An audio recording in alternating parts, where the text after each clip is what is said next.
Students, have a very sweet morning to all of you and I hope you are well and safe at your home. जी हाँ बच्चों, आपके घर पे ठीक ठाक होने की मैं उम्मीद करता हूँ और ये भी उम्मीद करता हूँ कि आप रेगुलर वीडियो देखकर जो है अपना होमवर्क कर रहे होंगे. If you feel any problems you can consult me via phone. जी हाँ प्यारे बच्चों, आज हम पढ़ने वाले हैं 12th इकोनॉमिक्स में से मेरिट ऑफ एलपीजी अर्थात merit of liberalisation, privatisation and globalisation. L for liberalisation, P for privatization and G for globalization.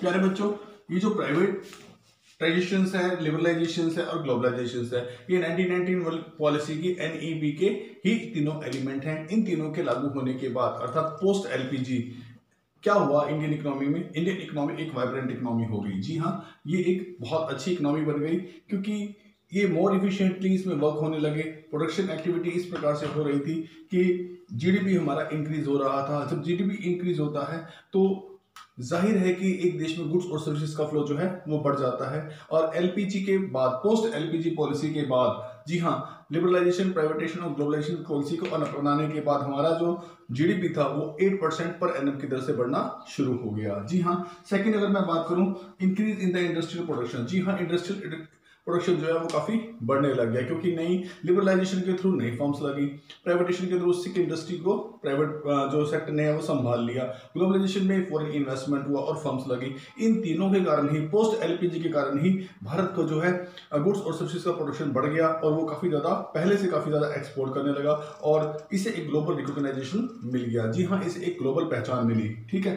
तीसरी बात हम करते हैं, a check on the fiscal deficit. जी हाँ, जो हमारा सरकार का घाटा होता है, फिस्कल डेफिसिट, राजकोषीय घाटा, उसमें भी काफी ज्यादा रोक लगी. जी हाँ, अगर हम पहले की बात करें, प्रायर टू एलपीजी, जी हाँ, प्रायर एडॉप्शन ऑफ एलपीजी को अपनाने से पहले हमारा जो घाटा था हर साल वो 8.5% जीडीपी का हुआ करता था. लेकिन जब हमने पोस्ट एलपीजी कर लिया अर्थात एलपीजी को अपना लिया, उसके बाद इसमें लगातार गिरावट आई और ये घाटा कम होने लगा और अब घाटा जो ये है ये 3.5% ऑफ जीडीपी रह गया है. अर्थात कहाँ 8.5% और कहाँ 3.5%. ठीक है. इस तरह से जो हमारा फिस्कल डेफिसिट लगातार कम होना शुरू हो गया. चौथा जो लाभ हमें प्राप्त हुआ वो ये कि हमारे देश में इन्फ्लेशन जो है वो रुक गया. इन्फ्लेशन कैसे रुक गया? पॉपुलेशन बढ़ रही थी, पॉपुलेशन के बढ़ने के साथ साथ उनकी डिमांड भी बढ़ रही थी, लेकिन साथ ही हमारी इकोनॉमी में फर्म्स का भी इजाफा हो रहा था, फर्म्स भी बढ़ रही थी, इसलिए गुड्स और सर्विसेज का फ्लो भी बढ़ रहा था. जब जितनी डिमांड हो उसके अकॉर्डिंग अगर सप्लाई आने लग जाए तो कहीं ना कहीं किसी हद तक जो है इन्फ्लेशन जो है वो रुक जाता है या इन्फ्लेशन के अंदर वो दर नहीं आ पाती जो आ सकती थी अगर हम फर्म्स की संख्या को या गुड्स की सप्लाई और सर्विसेज की सप्लाई को ना बढ़ाते तो. जी हाँ, जो गुड्स और सर्विसेज की सप्लाई बढ़ने लगी तो हमारे देश में इन्फ्लेशन पर, महंगाई पर काफी रोक लग गई. अगर मैं आपको डाटा के साथ बताऊं तो 2013-14 के अंदर, ठीक है, हमारे पास 6 से 9% पर एनम तक महंगाई का होता था. लेकिन जब से हमने ग्लोबलाइजेशन को अच्छी तरह अपना लिया और फर्म्स की वृद्धि होने लगी धीरे धीरे, तो ये अब घटता जा रहा है. ये घटकर जो है 2018-19 के अंदर 3.9% ही रह गया है. कहाँ 6 और 9% की दर से महंगाई का बढ़ना.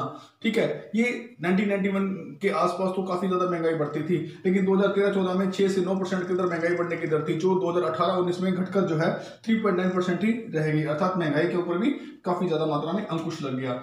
इस तरह से हमारे पास फॉरेन एक्सचेंज के जो रिजर्व हैं, जी हाँ, अगला है कि substantial increase in the foreign exchange reserve. जो फॉरेन करेंसी की रिजर्व है वो भी बढ़ने शुरू हुई क्योंकि जब हमने ग्लोबलाइजेशन को अपनाया तो एक तो हमारे एक्सपोर्ट में वृद्धि हुई, दूसरा फॉरेन की डायरेक्ट इन्वेस्टमेंट हमारी कंट्री में आई, फॉरेन वालों ने हमारे यहाँ पर इन्वेस्टमेंट किया, इससे हमारे को फॉरेन करेंसी के काफी ज्यादा रिजर्व प्राप्त हुए और हमारे पास एक सफिशिएंट, एक कंफर्टेबल फॉरेन एक्सचेंज रिजर्व जो है वो हमारे पास क्रिएट हो गए. ये भी हमारे को ग्लोबलाइजेशन एलपीजी अपनाने के बाद फायदा हुआ.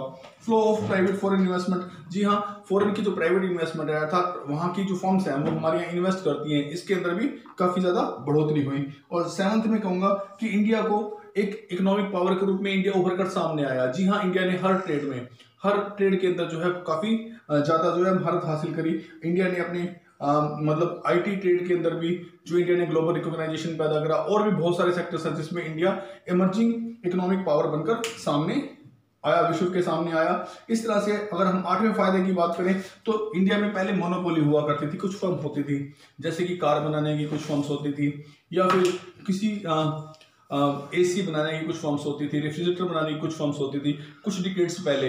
लेकिन जब ग्लोबलाइजेशन को अच्छी तरह अपना लिया गया तो अब वेरियस एमएनसी जो है इंडिया में काम कर रही हैं, उनके थ्रू बहुत सारे गुड्स और सर्विसेज का प्रोडक्शन हो रहा है। अब मल्टीपल ऑफ प्रोडक्ट सामने है और कंज्यूमर कम्युनिटी जो है वो बनी हुई है। अब वो मोनोपोली वाली इकोनॉमी ना रह के इंडिया जो है एक कंपटीशन लेवल वाली इकोनॉमी बन चुका है, जिसमें कंज्यूमर को फायदा ही होता है। तो प्यारे बच्चों, पोस्ट एलपीजी को अपनाने के बाद ये सारे मेरिट्स जो हैं वो हमारी इकोनॉमी में देखने को मिल जाते हैं। Thank you.